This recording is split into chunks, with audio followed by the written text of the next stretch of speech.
McCoy here with Firehouse Education and this week's Ask Anissa video column. And as you can tell, I am not on camera alone. I am so excited for our special guest. Literally don't know why we haven't done this 10 years ago for you all, but here on camera with me is the amazing Lisa Wagner. I'm sure a lot of you have heard of her. She is rugchick.com, correct? And Lisa has an incredible plant in San Diego where she handles beautiful, amazing rugs. And Lisa is easily the foremost expert on rugs that there is, by for sure.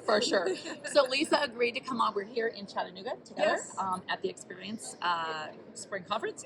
And Lisa, I managed to get her to come on camera with me so we could have a little bit of conversation, because as restoration contractors, we come into content jobs, which rugs are contents, and it's very difficult when you're not, as you're going to know here in a minute talking to Lisa, rugs are very specialized and you need to have some basic knowledge of the rugs, how they're made, what they're made of, this sort of thing, to even know what we're dealing with, right?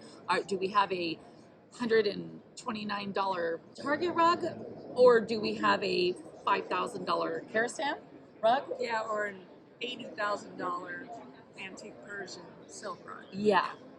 So, and I want to stress something real quick that we're going to talk about. There's emotional value on a rug, right? Just like any other contents. And there's monetary value. Right now, what we're going to be talking about is identifying the monetary value. So, I have a couple questions for Lisa. So, Lisa, what would you say to us as contents restoration contractors going out to a job? And let's say we're on a fire job, and I've got a rug, area rug in the middle of the living room.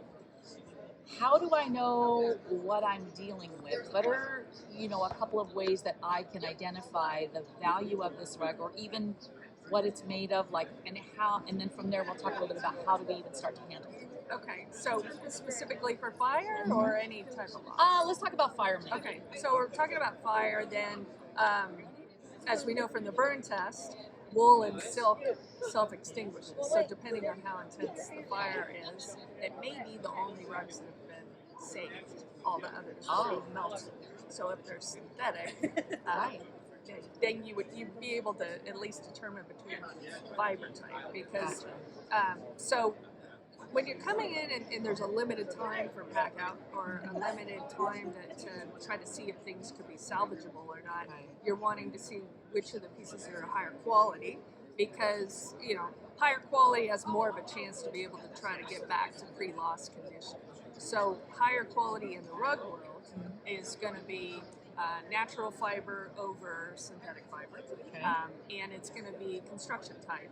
So what I tell people that are responding to the first responders and going through to determine what to try to salvage and what you can't from the rugs, to kind of lay them out, flip over a corner of the rug and see, can you clearly see the design and the fibers and the color, the design on the back versus the front? Is it a mirror image? Or is it covered up with a material, or covered up with like a backing material, like a burlap or a rubber backing? Because if you can see the design really crisp and clear on the back, then it's woven. And whether it's machine woven or whether it's hand woven, those are going to be the ones that are using more fibers, are going to have a tendency to be the ones that are higher quality. And higher quality usually equates to higher price. Synthetic rugs are generally, almost all of them are machine made. They're $1, $2, $3 a square foot to replace. So a lot of those you can also flip over and see, do they have a label? Any rugs that have been made last 15, 10 years are usually going to have to say where it was bought, what the fiber content is, and where it was made. And then you can Google that and quickly get a value and determine whether it's something that would be easier to buy another one versus try to salvage it. So Lisa, the other day you and I were talking, and I really love Google Lens. It has made our life as contents people so much easier as far as finding value on things. But you told me that it's not so reliable to determine that on rugs, correct? Yeah. And why is that? Well, you have a lot of rugs that are copies of originals. So, a machine right now coming out of Turkey, there's a lot of machine-made artificial silk is bamboo modal silk. So it's a cellulose fiber, um, kind of like rayon clothing. Yeah. So it's artificial silk, but they're able to machine weave it so fine that the people that are selling these are hand finishing the edges and trying to pass them off as hand woven, authentic, real silk rugs. And they might sell a rug to a person for $10,000-$15,000, you know, but it's mostly machine made and it's artificial silk, and that wholesale cost is like $10 a square foot. Oh, So my right now goodness. there's a lot of fraud of people that are paying a lot of money for a rug that ends up not being authentic.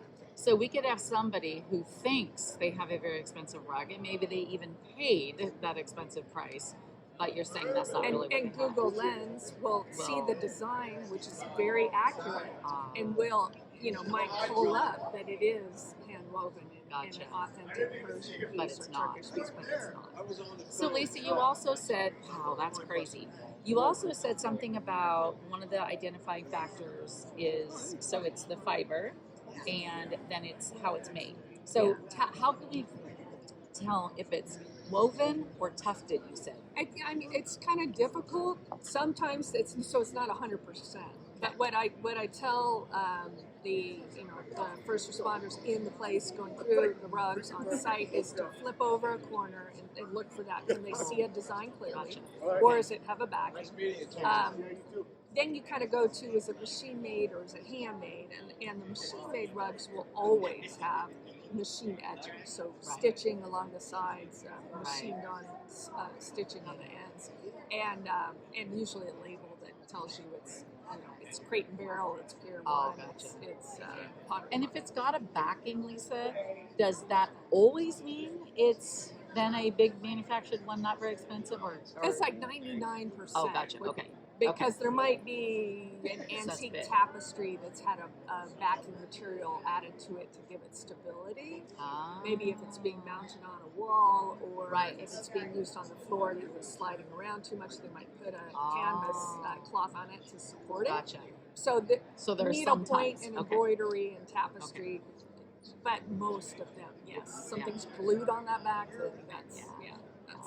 And I just want to talk really quickly to I know y'all have got to be excited about this video. Again, don't know why we haven't done this before, because Lisa, I know I've gained a ton of information. This can help a lot of restorers out there with the rugs. But I want to always go back to I always go back to the emotional value of things. And people get very attached to their rugs. That's kind of like having a piece of art in their home, is what I've found anyway, and I'm sure you have as well.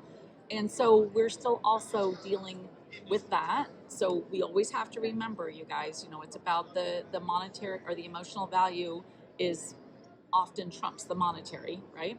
Okay, so what happens if we have one of these rugs that just really means the world to Mr. or Mrs., but we are dealing with this lower end rug, or even a higher end rug, doesn't really matter. Would you recommend, like, if you're gonna handle these rugs in house, what kind of training would you have, and or do you have?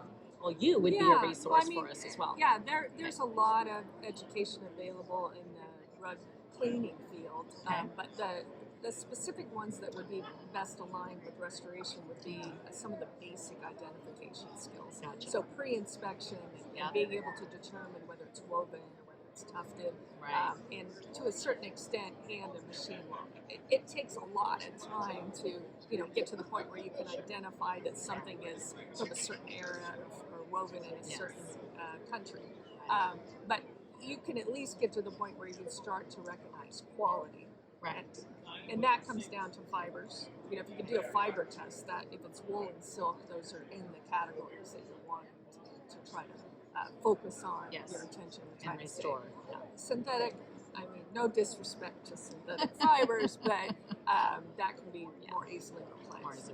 Now, from a sentimental standpoint, somebody who that's a rug they bought on their honeymoon. This is a rug that they grew up on because their grandmother, it was in the grandparents' home, or it might be a rug that their grandmother wove during World War II. There was a lot of hooked and and crafts pieces that are emotionally Yeah. important to them. When it's a flood, the better fibers, the quicker you can extract and get that dry, the better chance you are of being able to save that. With fire, it's just you don't want to have the ash and soot on those fibers if they're wool and silk too long because it'll start. So should we do a HEPA vacuum right away to I try to would pull do it some right of those away, off? yeah. Okay, so that would be a great triage thing. Yes. Okay. Absolutely. And then when we remove the rugs from the home, do we roll them? Do you have to roll them with any kind of Even cloth? if you could put a cloth would be ideal, Okay. and then roll it up, Okay. or even a plastic sheeting, Okay. just to prevent it from getting ground into the back Ooh. from the front. And if they're wet, it prevents dye migration from both sides. So Yeah. that would be great if it was absorbent cloth. That if it was damp or wet, that you could roll and it would wick into the cloth. Oh, awesome. So, Lisa, I know you guys, this is like a very tip of the iceberg situation here. I just want to get you guys some of this education because I have had questions sent in to me. Lisa is an amazing resource for all of us. So I want you to tell everybody if they do have questions, can they reach out to you, what your website is, which she has a ton of education there. And I think you teach classes. If you do, can you let them know how they can maybe reach out to you? Yeah, I mean, probably the best thing to do would be to email me directly, and then I could let you know the resources that I have and my training materials. Perfect. My email address is lisa@rugchick.com. Perfect. There you go. You can always see it at rugchick.com. And I will put Lisa's contact information below the video here as well. If you're on the YouTube channel, if you're watching this on R&R, I'm sure we'll have it below the video as well for you. So any other amazing words of wisdom you want to leave with everybody? Well, I mean, I just want to say just how much I enjoy your content. And I thanks, always, Lisa. I learned so much from you about your field. And I love just that there are people out there that care about what they do and care about the people connected to them, and whether they're in the profession or whether they're the clients we serve. It's just been awesome. I'm so happy that we have spent some time. I know, it's really good. We've known each other for a minute, but this has been really great. Yeah, for sure. Awesome. Well, listen, if you're watching the video and you are a restoration contractor, you need to do yourself a favor and look Lisa up. Again, I'll have the contact information below the video. And if she offers training, you will serve yourself well by taking some of that and being as knowledgeable as we can be. If by chance, which I know I get a lot of homeowners that are watching that have been through a flood or a fire, I'm very sorry for what you're going through.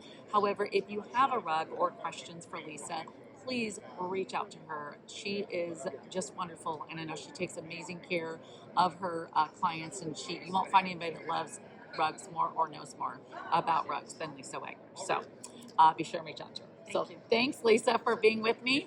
And be sure, if you're on the YouTube channel, that you are subscribed. And click the little notification bell so that when I put up videos, you get that information and notified right away, I should say. And then I want you to be sure and be a super cool kid. Head on over to rnrmagonline.com and subscribe to their magazine, their e-magazine, and this e-newsletter so that you get this and lots of other goodies every Friday in your email inbox. All right, you know the drill. If you have a question for me, be sure and shoot me an email and the subject line, put Ask Anissa. Send it to anissa@firehouseeducation.com. And I just might feature you on next week's Ask Anissa video call.